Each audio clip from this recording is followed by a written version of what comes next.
শাহরুখ খান ব্যর্থতা কাটিয়ে প্রবলভাবে ফিরেছেন টানা ৩টি হিট সিনেমা দিয়ে। সালমান খান অবশ্য এখনও ব্যর্থতার চক্করেই ঘোরাফেরা করছেন। অক্ষয় কুমার অবশ্য কেসরি 2 দিয়ে ফেরার আভাস দিয়েছেন। তবে এক দক্ষিণী তারকা আছেন যার সিনেমা মানেই হিট।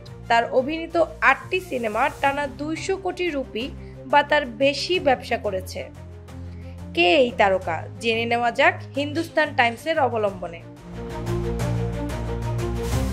গত কয়েক বছরে এই অভিনেতার টানা ৮টি সিনেমা ২০০ কোটি রুপির ব্যবসা করেছে, একটিও ফ্লপ হয়নি।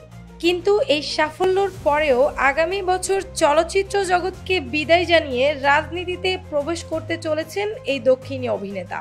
সাফল্যের দিক থেকে রজনীকান্তকে পেছনে ফেলে দিয়েছেন ইনি। এখন পর্যন্ত কোনো ভারতীয় অভিনেতার টানা ৮টি সিনেমা ২০০ কোটি রুপির আয়ের এই কৃতিত্ব অর্জন করতে পারেননি। এই তালিকায় নাম নেই সালমান খান অথবা অক্ষয় কুমারের মতো তারকাদের, নাম নেই শাহরুখেরও। ২০১০ সালের মাঝামাঝি সময়ে শাহরুখ ও সালমান টানা ৬টি সিনেমা ২০০ কোটি আয় করেছিল। শাহরুখের টানা ৩টি সিনেমায় ২০০ কোটির আয়ের রেকর্ড রয়েছে, তবে এদের মধ্যে কেউই ছুঁতে পারেননি এই দক্ষিণী তারকার রেকর্ড।